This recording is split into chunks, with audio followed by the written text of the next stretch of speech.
Olá a todos e a todas. Estamos aqui com o Chiquinho Pereira, presidente do Sindicato dos Padeiros de São Paulo, para mais um dos podcasts que nós nos propusemos a produzir, discutindo questões gerais sobre o Brasil e especificamente sobre o mundo do trabalho, né? Eu sou Cláudio Blanc, sou escritor, jornalista, editor e tenho acompanhado o trabalho tanto do Chiquinho quanto do Sindicato dos Padeiros, entre outros, né? Essas conversas a gente pretende que sejam bastante elucidativas para aqueles, né, que estão nos ouvindo. Tudo bem, Chiquinho? Tudo bem, Cláudio? Contigo, tranquilo? Tudo jóia, tudo tranquilo. Vamos conversar hoje sobre o quinto congresso da UGT, que aconteceu recentemente, que é um fato bastante significativo aí, devido às discussões que foram avançadas, às decisões que foram tomadas, né? Eu gostaria de começar esse bate-papo com você, perguntando o que foi o quinto congresso da UGT e qual a importância desse encontro. Então, eu acho que o Congresso da UGT, a segunda central sindical de trabalhadores no Brasil, ela, nesse quinto congresso, óbvio que tinha por objetivo, de certa forma, fazer um balanço do que foram os últimos 4 anos, de trabalho da central sindical e, obviamente, projetar os próximos 4 anos, que no final dos próximos 4 anos terá um novo Congresso, e fazer mais ou menos uma avaliação de tudo isso, o que ganhou, o que perdeu, aonde fomos bem, aonde não se foi, o que precisa ser confirmado, o que precisa ser revisado do ponto de vista dos direitos dos trabalhadores, da questão do emprego, da questão social, enfim, da questão da vida das pessoas que são representados por uma central sindical, no caso, os trabalhadores, principalmente aqueles que estão na base da pirâmide, né? Pessoal, geralmente pessoal de baixa renda, de um universo grande de sindicatos, de pelo menos 1.386 sindicatos, que é o que compõe hoje a direção da UGT. Aliás, que compõe a direção da UGT, não, que compõe o quadro de filiados da UGT. Então, 1.386 sindicatos.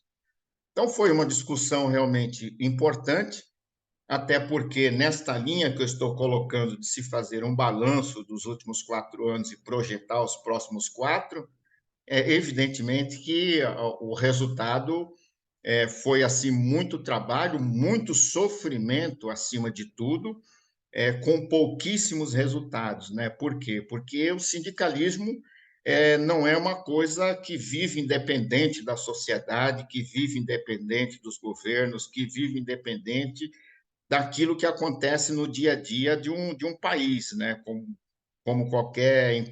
em qualquer outra região do mundo, né?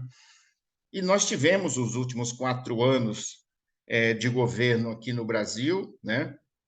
Que foi um verdadeiro desastre, né? Foram 4 anos em que o governo tratou, em primeiro lugar, de desregulamentar, ou melhor dizendo, de destruir todas as instituições que cada uma, cumprindo o seu papel, pudesse vir questionar alguma coisa sobre aquele governo que estava aí de plantão.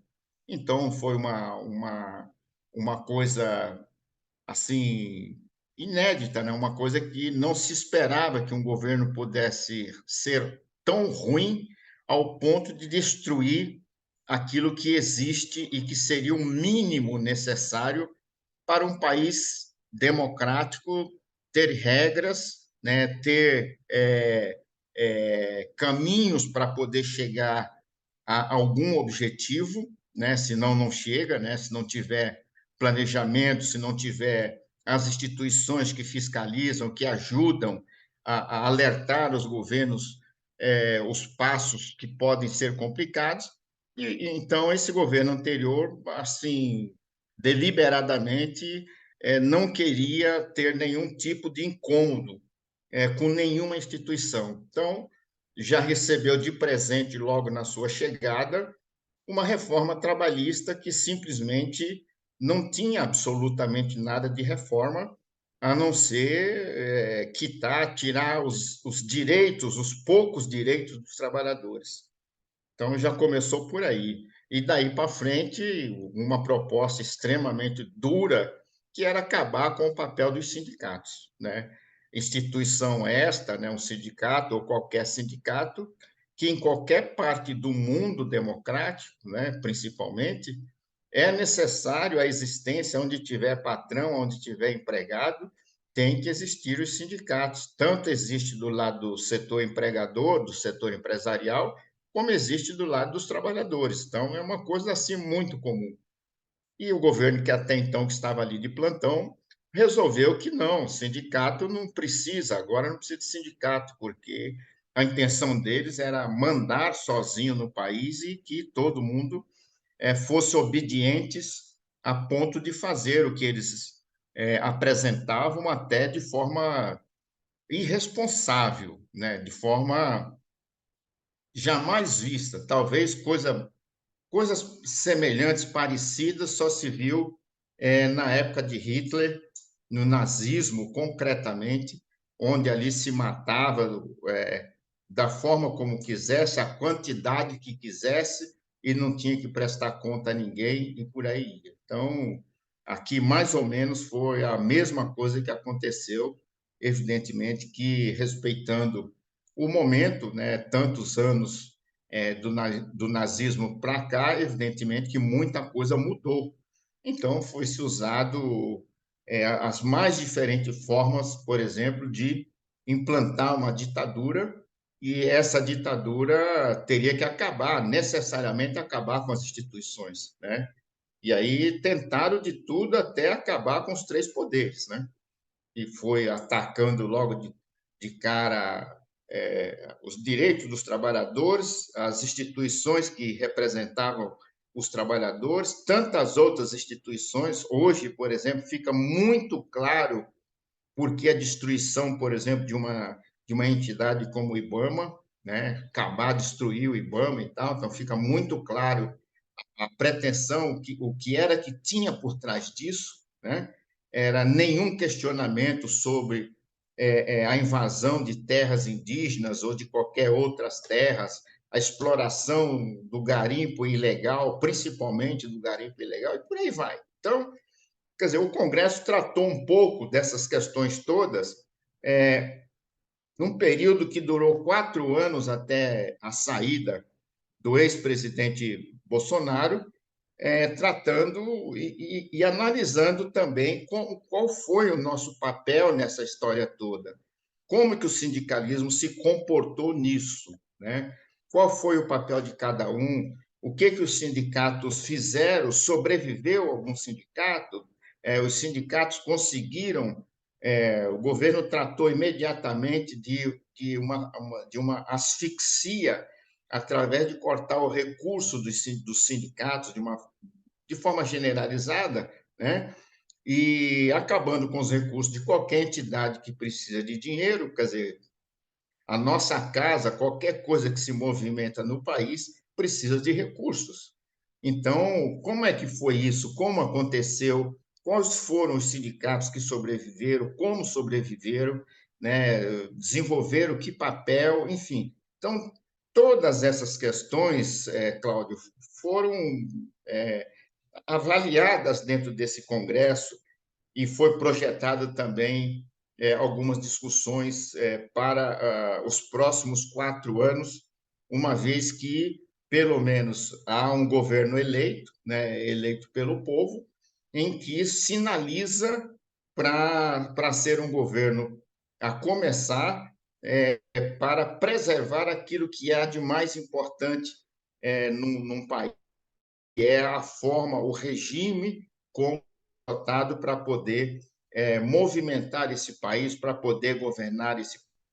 quer dizer, o sistema democrático prevalece a partir das eleições agora de 2022, e nesse contexto todo, qual é o nosso papel? Como é que a gente tem que fazer, uma vez que estamos aí num processo, basicamente, de reconstrução dessas entidades, dessas instituições, o seu papel nesse novo contexto, ou seja, o trabalho é dobrado, né? O trabalho é triplicado para botar essas entidades em pé novamente e começar a produzir, começar a trabalhar e assim por diante. Então, foram muitas coisas que foram avaliadas.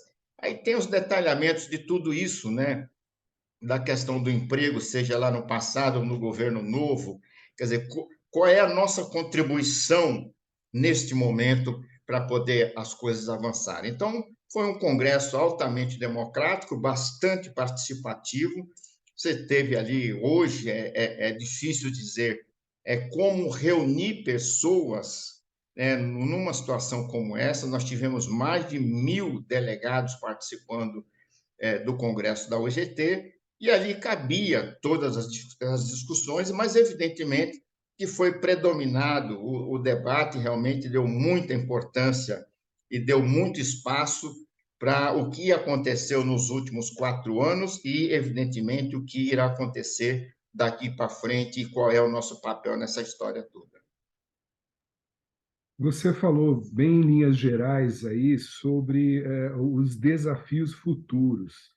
Vocês elaboraram ações nesse congresso assim para os próximos 4 anos, ações que deverão começar a ser tomadas a partir de agora? Se sim, quais são essas ações, Chiquinho? Então, nós tivemos muitas iniciativas e algumas delas já se concretizaram porque elas foram discutidas ainda no governo, ainda na eleição anterior, né, com o governo que aí está e que foi vitorioso. Então, foi um governo que foram dias de trabalho junto com aqueles que postulavam a dirigir o país, né, os diversos candidatos, e nós estávamos ali alinhados com um candidato que nós já conhecíamos, que era hoje o presidente Lula, e a gente vinha já conversando com o presidente Lula da participação do movimento sindical em função de algumas reivindicações que deveria estar acontecendo já nos primeiros dias de mandato e assim por diante. Uma delas, por exemplo, era o restabelecimento do salário mínimo corrigido, como era no passado, no governo dele, ainda no governo da Dilma Rousseff, corrigido pela inflação e mais a questão do valor do PIB de 2 anos atrás, né, como forma de corrigir o salário mínimo. Essa questão aí do PIB, é o percentual correspondente aos 2 últimos anos de PIB, eu não recordo agora exatamente o percentual, mas eu já busco já e passo para você. Então, essa era o quê? Era uma reivindicação antiga, porque no começo do governo Bolsonaro, por exemplo, o salário mínimo ficou aí esses 4 anos sem ser corrigido de nenhuma forma, né? Então, essas eram reivindicações que já no programa de governo do presidente Lula, a gente já vinha discutindo isso e, por exemplo, uma delas já se concretizou e já está consolidada que daqui para frente ela vai continuar o salário mínimo tendo reajuste pela inflação acumulada no período, né, pelo INPC, e também uma correção, um aumento real para ir compensando essa defasagem toda que nós tivemos até agora. Então, uma dessas reivindicações, ela já está, de certa forma, concretizada, que foi a questão do salário mínimo. É claro que, para nós, uma das questões também importantes que, neste momento, diz assim, fala muito alto, era tentar reaver as condições de cada sindicato poder continuar trabalhando em suas bases e organizando os trabalhadores para fazer as campanhas salariais, para fazer a luta em relação a reaver os direitos dos trabalhadores, aqueles sindicatos que não conseguiram garantir esses direitos em forma de convenções ou de acordos coletivos, né? Fazer essa luta, preparar o sindicato, né? Para fazer reaver esses direitos perdidos nesse período desses 4 anos do Jair Bolsonaro, porque foi quando começou a vigorar, a entrar em vigor a tal da reforma trabalhista, e muito mais agravado pela questão da pandemia.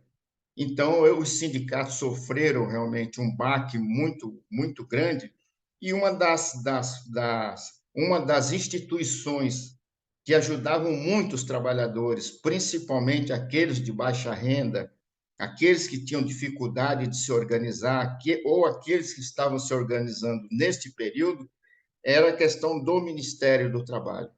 Querendo ou não, o Ministério do Trabalho sempre teve um papel fundamental na vida dos trabalhadores. Tanto que, digo para você assim, sem nenhum medo de errar, se nós não tivermos, por exemplo, não conseguimos reestruturar o Ministério do Trabalho, que acabou, simplesmente acabou, foi dizimado, de certa forma, o Ministério do Trabalho. Então, há alguns conflitos que, às vezes, não é possível você resolver só entre o patrão e o empregado.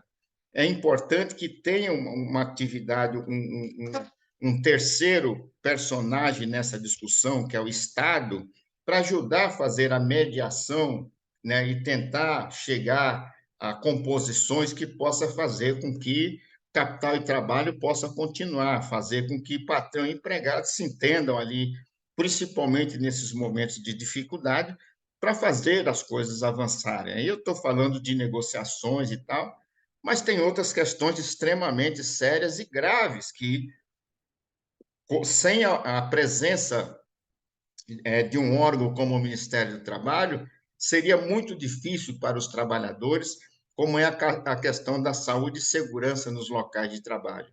Eu já tive a oportunidade de conversar com você em outras ocasiões e tal, e falar um pouco da categoria que eu represento, que é os padeiros, confeiteiros e balconistas aqui de São Paulo, em relação ao número de acidentes que acontecem dentro das padarias, né? Então, padaria que é sempre um lugar assim muito familiar, um lugar assim muito convidativo, muito gostoso de estar, de ver, né? Produz coisas saborosas, deliciosas. Então, é uma coisa muito familiar, né? A padaria no conjunto da sociedade. Mas para aqueles que trabalham numa padaria, é um trabalho muito sacrificante, apesar de todos nós termos muito orgulho daquilo que fazemos, que é alimentar a população, em particular com o primeiro alimento na face da terra para os humanos, que é o pão, enfim. Então, uma coisa assim bíblica, né, milenar. Nós temos muito prazer em pertencer a esse segmento, mas é uma realidade também que as condições de trabalho dentro dessas empresas eram condições extremamente precárias, sobretudo, sobretudo em relação à questão de saúde e segurança nos locais de trabalho, que foi uma outra situação extremamente atacada pelo governo Bolsonaro, que era acabar com as NRs, né? As normas regulamentadoras de saúde e segurança nos locais de trabalho, que era o que minimamente trazia uma certa proteção para os trabalhadores, proteções essas que eram, as NRs eram produzidas, eram construídas tripartite, né, com patrões, representantes do governo e representantes dos trabalhadores. E, mesmo assim, o ex-presidente tentou acabar com as NRs. Felizmente, a gente lutou, brigou muito e acabou segurando. Eu acho até que não acabou, porque as NRs têm assento na OIT, né, na Organização Internacional do Trabalho, e isso não é uma coisa tão simples de você. Você pode mexer em algumas coisas dentro da sua casa, né, mas saiu do quadrado da sua casa, você tem que dar satisfação a alguém. Então, isso ainda segurou. Então, o Ministério do Trabalho, numa questão como essa, ela é fundamental, Cláudio. Ela é fundamental. São dezenas, centenas, milhares de pessoas que até hoje estão por aí, por esse Brasil, né?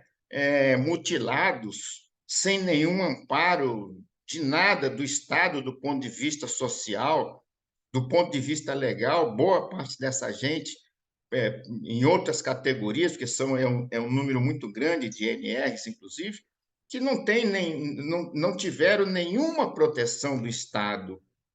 E são gente hoje que estão sem, é, basicamente numa condição de abandono total, porque não pode trabalhar, porque a sua mutilação ou seu acidente o comprometeu para sempre, né? Não tinha registro disso, não tinha documentações, porque não tinha fiscalização, como boa parte ainda não tem até hoje. Então, isso veio fazendo com que, veja que eu estou tratando aqui quase da vida, diretamente da vida das pessoas. E nós temos relatos aqui no sindicato de pessoas dentro da nossa categoria, do setor de panificação e confeitaria, que chegaram a perder a vida dentro de uma padaria. Então, o Ministério do Trabalho ele tem muita responsabilidade do ponto de vista de dar proteção, de fazer com que as leis sejam cumpridas.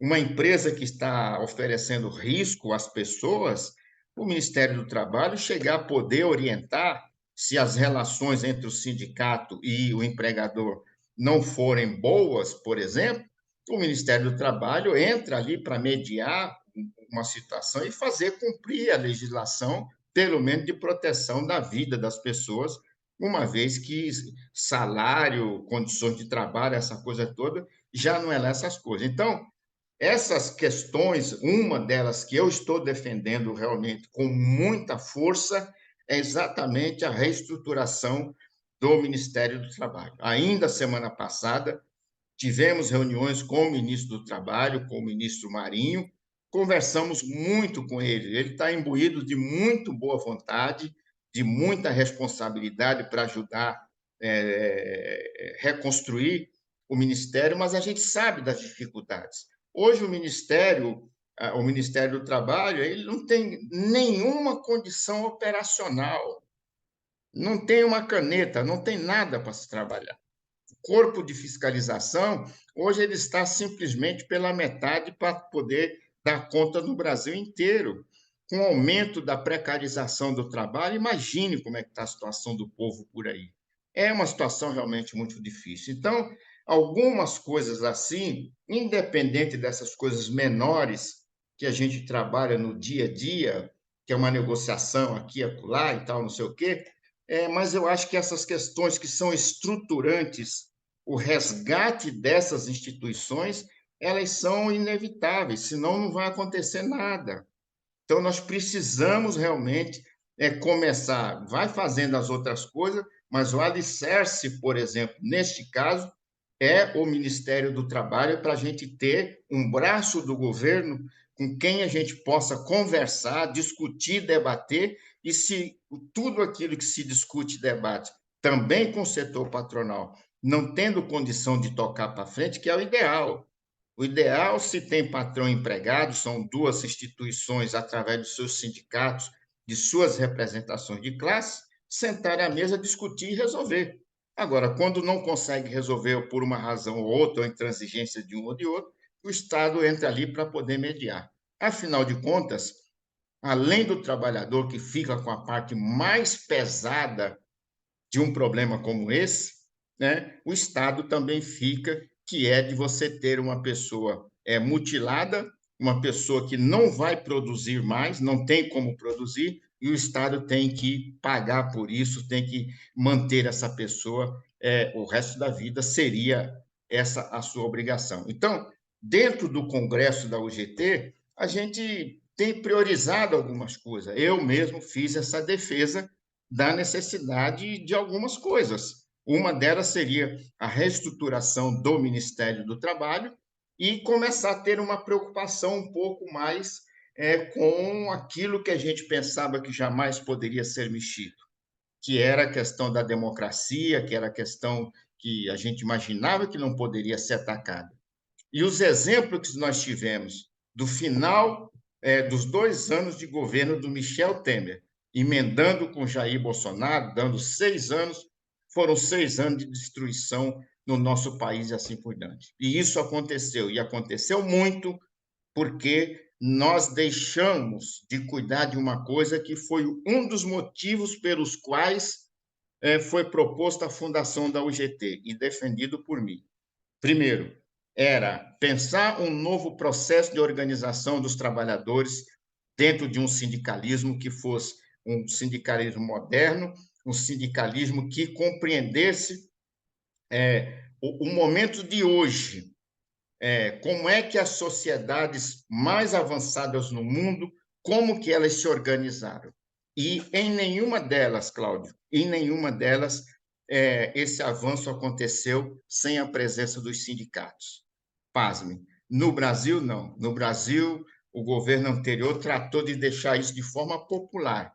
E o que mais me estranha é que ainda teve seguidores pegando uma massa, neste caso, uma massa desinformada, e ouvindo mentiras, como foi o que aconteceu no governo do Michel Temer, em relação à reforma trabalhista, dizendo que essa reforma ia gerar milhões de empregos, etc, etc. Já tratamos disso aqui também, que não gerou um emprego, ao contrário. O país está aí, de certa forma, de perna para o ar. Então, uma das discussões é que nós precisamos educar, nós precisamos preparar, nós precisamos alertar um pouco mais os trabalhadores quanto ao seu papel na sociedade, que não é só trabalhar, gerar riqueza e não ficar com nada, andar sempre de pires na mão, esperando que uma Bolsa Família, esperando que a caridade de um ou de outro resolva o problema daquela família, porque ele não tem emprego, não tem como sustentar a sua família, que é uma humilhação.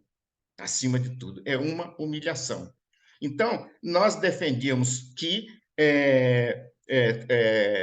nesta linha de raciocínio, como que a gente poderia se proteger de um ataque tão feroz como foi feito em relação à questão da reforma trabalhista e o comportamento em 100% do governo Bolsonaro, sem a gente ter representação no parlamento. Então, quem era a nossa voz ali?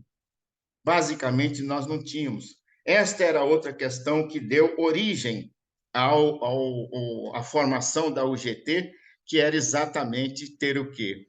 Era um novo projeto de estrutura sindical no Brasil, e segundo, era ter, enquanto os trabalhadores, e aí enquanto durar esse modelo, esta relação capital e trabalho, não tivesse uma representação confiável, né, nos poderes constituídos, principalmente no parlamento ou nos parlamentos, a situação seria muito difícil para todos nós. Então, esses dois temas foram os dois temas principais que deram origem ao UGT lá em 2007.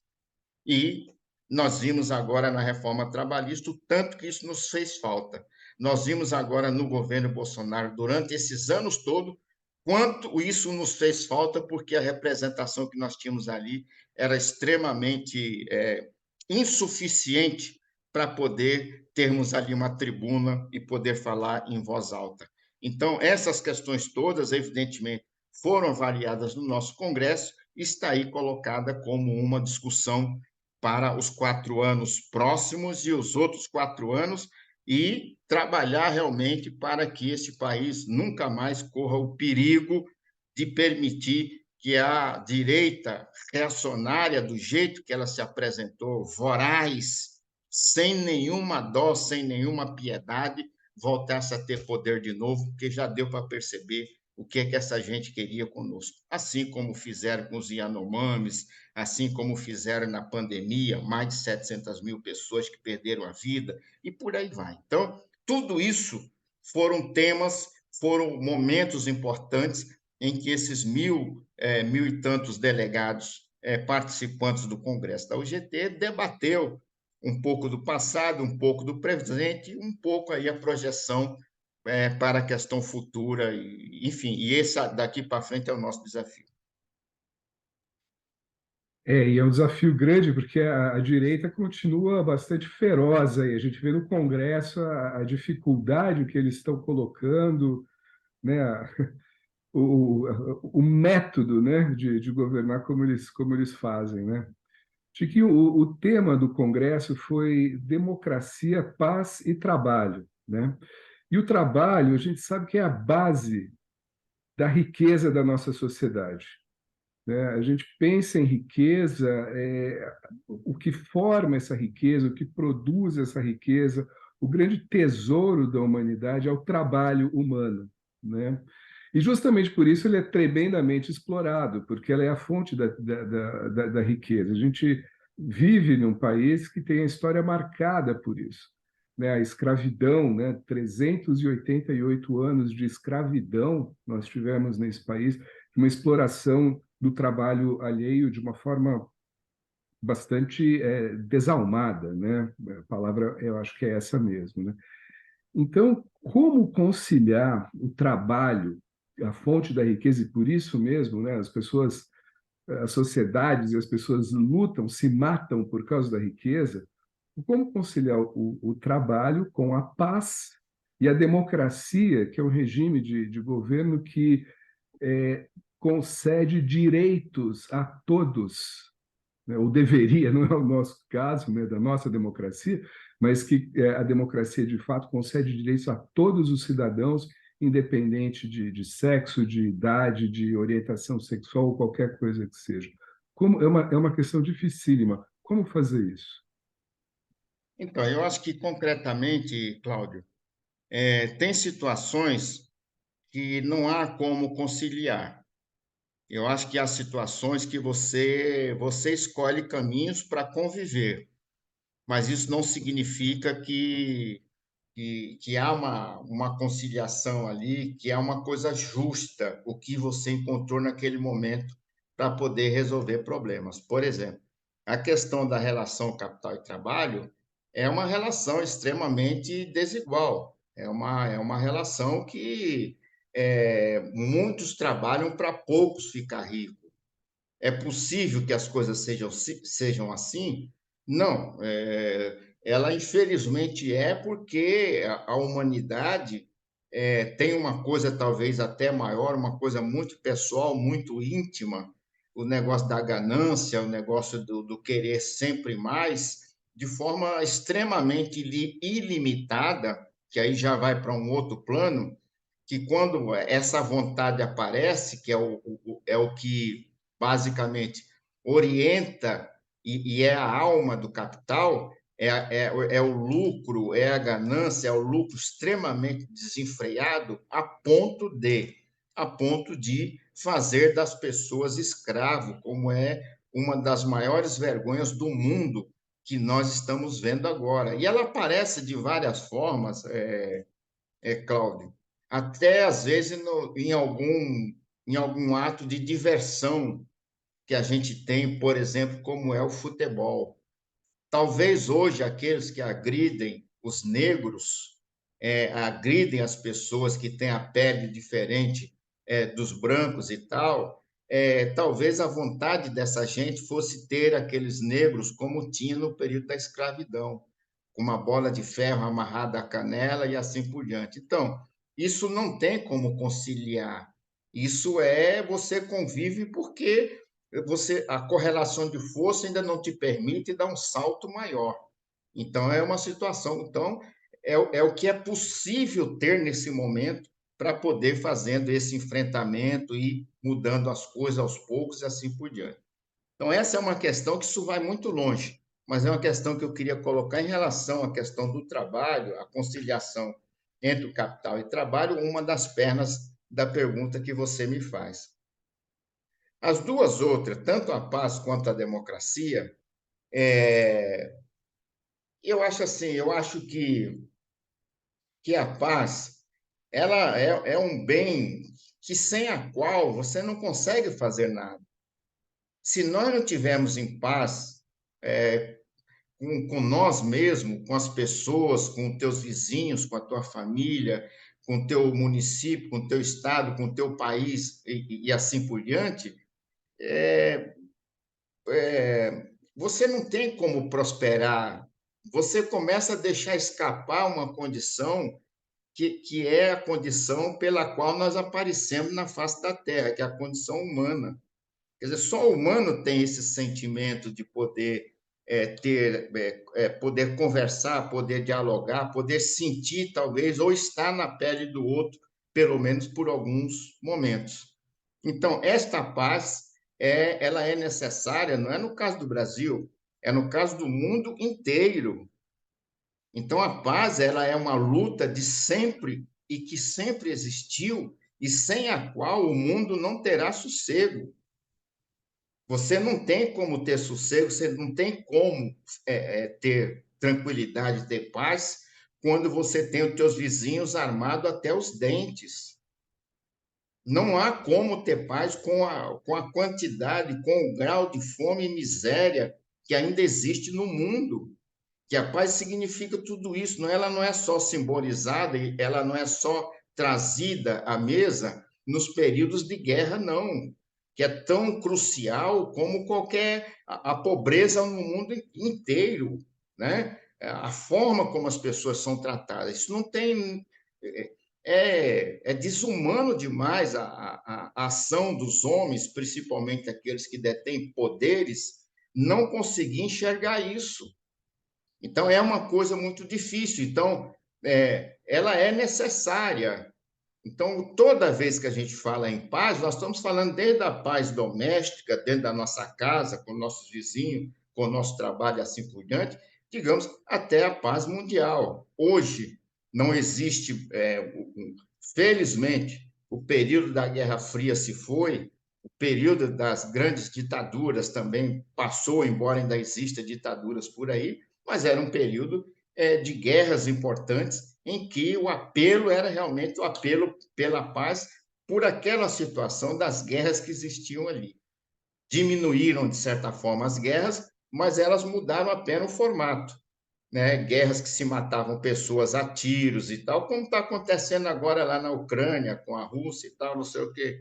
Mas agora se mata de outro jeito, mata de fome, mata pela ignorância, mata de sede, mata de tudo quanto é jeito. Quer dizer, mudou um pouco aí a questão o formato de como matar, o formato de como não preservar a paz, né? Infelizmente. Então, essa é uma situação que em qualquer parte do mundo ou em qualquer situação que nós estejamos organizados ou não, a paz ela é fundamental no sentido de fazer com que o homem tenha um pouco mais de racionalidade e possa oferecer o máximo possível da sua condição de humano para poder permitir que o outro exista. E sem a paz isso não é possível. Não tem como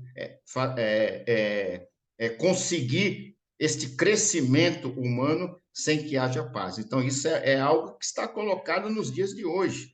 Eu não sei como alguém pode ficar tranquilo quando vê aí a quantidade, os miseráveis que estão esparramados pelos estados todos desse Brasil afora e pelo mundo afora. Então, a paz ela tem diversas leituras, diversos sentidos, e chegando até a paz realmente da consciência. Como é que você dorme tranquilo, sabendo que o seu irmão, o seu vizinho, está tomando chuva ou está nesse frio como está agora, sem ter uma roupa, e você com um guarda-roupa lotado de aquecedor e não sei mais o que e tal? Como que é isso? Então, é uma coisa muito difícil. A democracia digamos assim, um estado momentâneo dentro dessa visão um pouco mais ampla, que é o quê? É o regime que nós encontramos até agora de ter uma chance maior de poder ir avançando, de dar um pouco mais de racionalidade aos homens e mulheres, às pessoas, para poder fazer o enfrentamento dos seus problemas.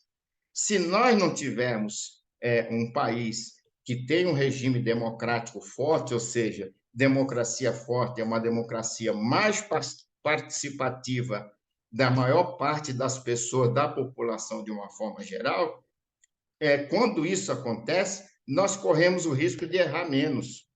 Quando isso não acontece, o risco de se errar mais é muito grande, como, por exemplo, nas ditaduras. E o que propôs, por exemplo, esse governo que saiu, perdeu as eleições e deixou o poder, felizmente, são exemplos disso. Não fosse a democracia, o estado um pouco mais avançado da democracia, que permitia que de 4 em 4 anos você pode eleger um novo representante, se aquele não tiver, digamos assim, usando uma expressão bem popular, não tiver dando conta do recado, você poder mudar. O que seria de nós, por exemplo, agora, se não tivesse eleições democráticas que permitia que houvesse eleições como houve, e que toda hora foi atacada exatamente para não ter eleição, no sentido de botar em dúvidas, né, o regime de apuração, o regime eleitoral, por exemplo, ser questionado a todo momento por um dos concorrentes e assim por diante, chegando a ponto de dizer que não ia ter eleição, se fosse assim ou se fosse assado. E isso vai desde uma eleição presidencial, no nosso caso, a democracia permite que aconteça de 4 em 4 anos, mas se essa pessoa tivesse ganho a eleição, pelo menos é a minha impressão, já não mais teria eleição mais de 4 em 4 anos. E todos, talvez, se tivesse acontecido isso, esse homem teria ganhado muita força mesmo, e talvez hoje o povo estivesse tomando cloroquina ao invés de uma vacina para poder se proteger da Covid-19 e assim por diante. Então, são coisas realmente, 3 temas que eu tive a sorte de ser o proponente do tema do Congresso, né?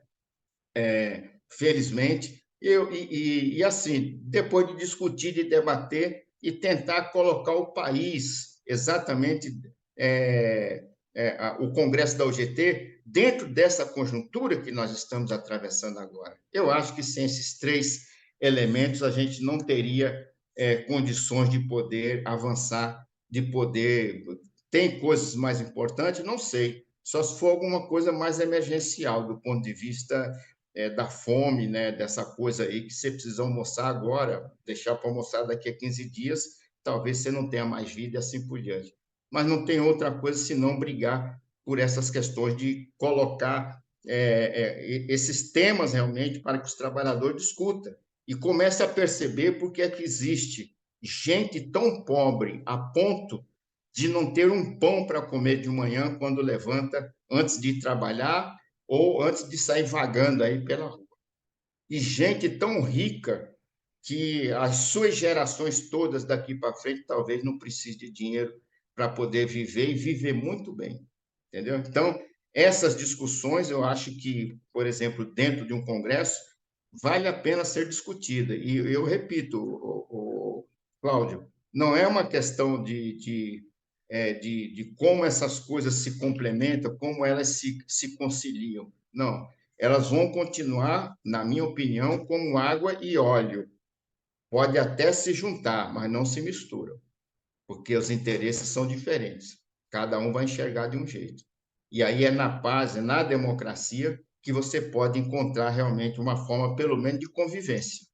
Então, se você tiver paz, tiver condições de sentar à mesa e discutir o problema, você talvez não resolva para sempre, mas pelo menos momentaneamente você encontra um caminho que pode nos levar a, quem sabe, um pouquinho mais à frente, pensar melhor nos nossos atos como seres humanos e assim por diante. Você usou uma palavra com muita propriedade quando você definiu a paz como um bem. Não só a paz, né? A democracia é um bem e o trabalho também é um bem, né? E ouvindo você Claro. falar, Chiquinho, me veio assim uma coisa que talvez o que seja o regulador desse tripé aí, desses 3 elementos, seja a justiça, né? Eu acho que a justiça talvez seja o que possa equilibrar, né? E é uma coisa pela qual vocês, né, do movimento sindical, lutam muito, né? Chiquinho, além das discussões, né, no fórum de debates aí do Congresso, o Congresso foi para as ruas também e houve uma exposição, né? Vários artistas participaram, artistas consagrados. Você poderia falar um pouco para a gente aí sobre essa exposição? Onde ela aconteceu? Está acontecendo ainda? É, essa exposição, Cláudio, eu também tenho assim muito orgulho de falar um pouco para aqueles que nos ouvem, que nos ouvem, que nos assiste e tal. Assim, eu acho que o mundo sindical, em alguns momentos, ficou muito marcado no Brasil e no mundo apenas como movimentos reivindicatórios. E são movimentos reivindicatórios, não resta a menor dúvidas. Mas eu acho que tem mais coisa que ainda não está na ordem do dia, não está na pauta. E quando isso entrar na pauta sindical, aí eu tenho certeza absoluta que a sociedade deverá dar um salto bastante importante, que é o quê? Hoje, a compreensão que tem de um sindicato, por exemplo, é que a luta dele é por emprego, no máximo vai por emprego, por salário, por horas extra, por segurança aqui e acolá, pelas condições de trabalho, isso e aquilo. Se resume um pouco a essas pautas de reivindicações que todos os anos nós mandamos para as empresas e fazemos as nossas negociações assim por diante.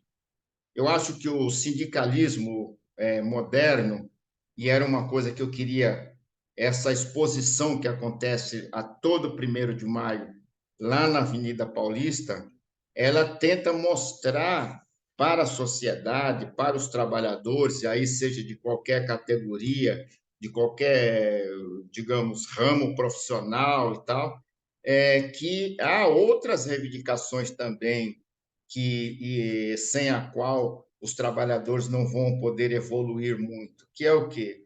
Aquela exposição ela trata exatamente de cultura. Concretamente, os trabalhadores não é, digamos assim, muito correto achar que o trabalhador vive apenas de pão e água, de arroz e feijão, do aluguel. Não, não. Os trabalhadores têm tantas outras reivindicações e principalmente aquelas que estão ligadas à cultura, à educação, coisas que fazem as pessoas crescerem na vida, mudar de patamar exatamente através do saber, através do conhecimento.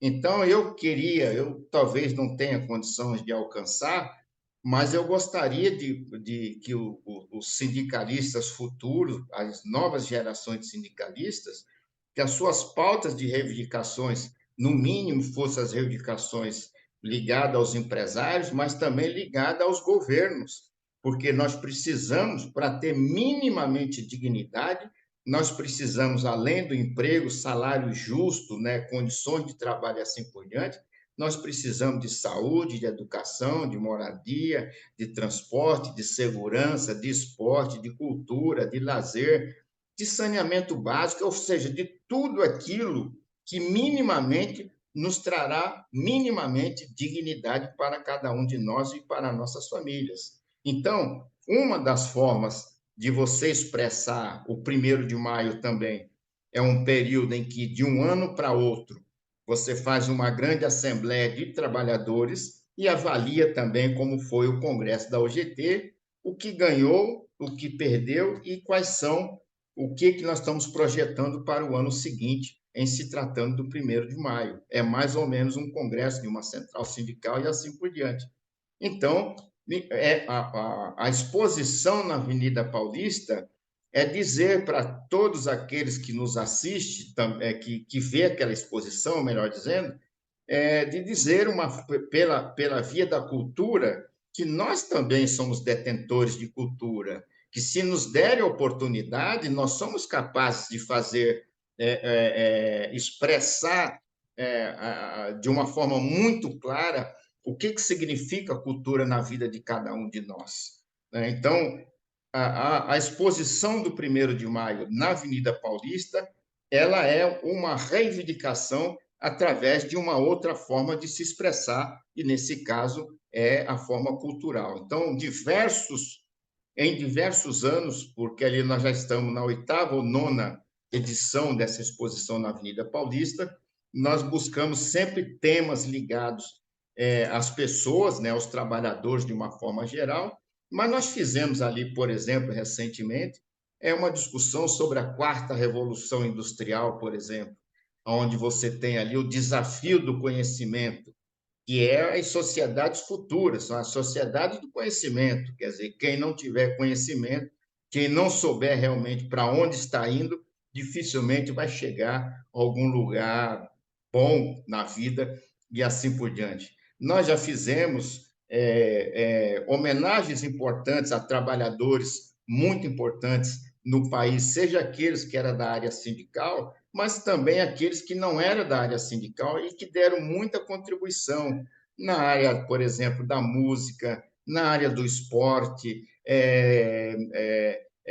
nas lutas, fundamentalmente, as lutas temáticas também, como a questão da mulher, a questão do racismo, uma série de situações que a gente consegue também se expressar, não numa pauta de reivindicação clássica, que é aquela que você escreve no papel, entrega para um patrão, entrega para um governo, mas pode ser através da cultura que você expõe na rua, né, onde todos tenham acesso, numa linguagem a dizer, olha, nós também sabemos nos expressar através da cultura que nós adquirimos nesse processo todo de existência, assim por diante. Então, a, a exposição da Avenida Paulista, ela deve continuar assim, hoje ela tem sido muito bem avaliada, a forma como ela é, como se expressa, e se as pessoas tiverem um pouco de calma, um pouco de cuidado, olha aquilo ali direitinho, ele vai ver muita coisa de muito significado naqueles quadros que tem ali na Avenida Paulista. Pois é, né? Acho que, como diz a música dos Titãs, né? A gente não quer só comida, não quer só dinheiro, a gente quer dinheiro, diversão, felicidade e arte, né? Arte, É isso aí. exatamente. Chiquinho, uma última pergunta para a gente fechar. Eu gostaria que você falasse um pouco da UGT, desse um pouco do histórico da UGT, falando também das centrais sindicais, que é uma coisa que as pessoas, de forma geral, não entendem, não, ou têm uma informação muito enviesada sobre o que elas fazem e sobre a importância delas, e falar um pouco também sobre o seu papel na UGT. Então, eu acho assim, eu acho que nós ainda não conseguimos, por mais razão que os trabalhadores tenham de fazer as suas reivindicações, de fazer as suas queixas e de programar as suas lutas e assim por diante, mas eu acho que nós ainda temos uma coisa que é um desafio muito grande para cada um de nós a conseguir, que é um pouco de união, digamos, mais comum em torno dos nossos objetivos. Então, quando eu vejo o movimento sindical, de certa forma, dividido em várias centrais sindicais,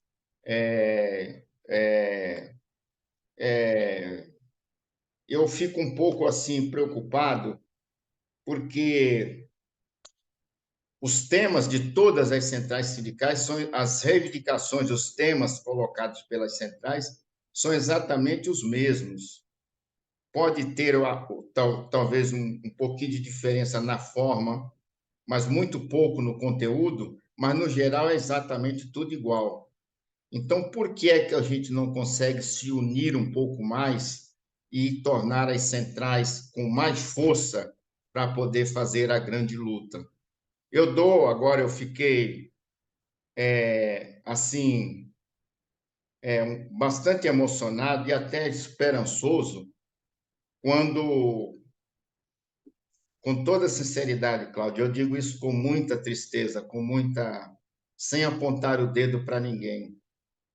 Vamos comparar um pouco o nosso 1º de maio, que foi o que aconteceu recentemente aqui no Brasil, com o que aconteceu, por exemplo, na Europa. Qual era a reivindicação, por exemplo, dos franceses? Não deixar mexer mais na Previdência Social, como já tinham mexido e tal, né? Mexer, que era colocar os 2 anos que conseguiram mexer na Previdência, a mais tempo para poder a pessoa se aposentar, foi o tema principal do 1º de maio. Os franceses inteiros foram para as ruas, todo mundo na rua protestando e tal, e foram pacíficos até certo ponto, até que não teve um certo desequilíbrio, mas foi aquilo. E não tinha nada, de certa forma, para anunciar. Eu espero que meus amigos, meus companheiros que estejam me ouvindo, que estejam nos assistindo, compreendam o que eu estou falando. Eu não estou falando deles, eu estou falando de nós. Nós precisamos trabalhar muito para conseguir a nossa unificação um pouco melhor, né, do movimento sindical brasileiro se unir um pouco mais em torno dos objetivos que são os objetivos dos trabalhadores, que não tem nenhuma diferença. Todos nós fomos eleitos para isso. Por que é que a gente não consegue se unir um pouco mais na luta sobre os direitos que nós pretendemos? Quando eu peço assim, estou pedindo desculpa aqui aos amigos, porque eu me senti bastante incomodado quando o presidente da República, hoje o presidente Lula, foi convidado para ir no nosso 1º de maio, lá na praça,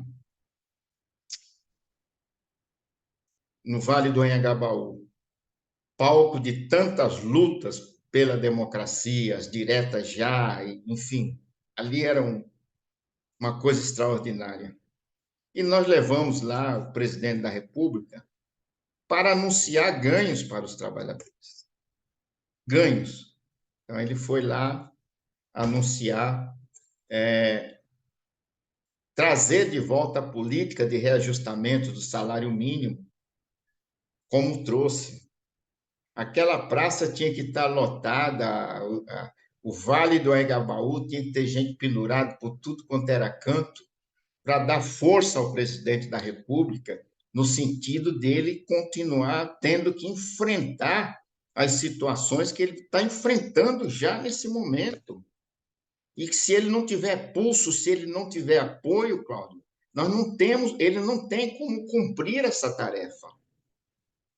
Então, nós precisamos nos unir, nós precisamos nos juntar um pouco mais.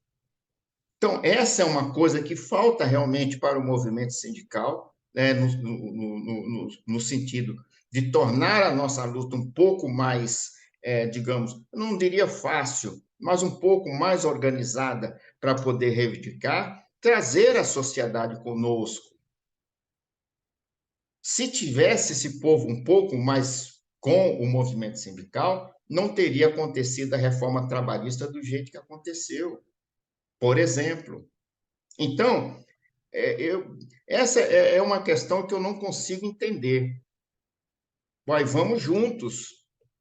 O exemplo da fundação da UGT, alguém pode dizer, não, e por que você não se junta? Eu me junto com quem for, se for por uma proposta melhor, se for por uma ação melhor, se for para ganhar para os trabalhadores.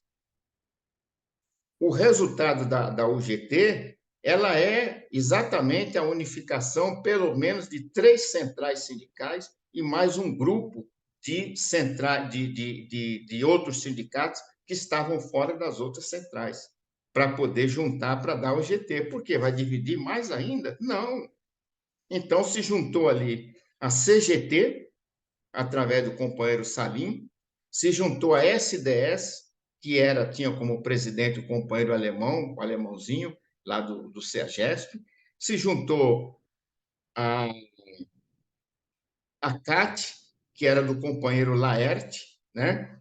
E esse grupo de sindicatos grandes para poder constituir a OGT, ou seja, somando. Hoje, nós temos a mesma disposição de continuar somando com o restante das centrais, para tentar unificar a nossa luta, tentar unificar o nosso trabalho e assim por diante. Então, essa é uma questão que eu queria dizer, que eu estou colocando aqui, não estou querendo ensinar a missa a ninguém, não estou querendo. Eu estou dizendo de um sentimento que eu tenho, que é isso, e gostaria, eu vou continuar lutando por isso, né? Então, eu acho que falta um pouco isso, né? E quando eu vejo assim lutas importantes, como citei agora o caso da França, em outros países, eu não estou citando aqui que é legal o negócio de quebra-quebra, eu não estou valorizando isso, não.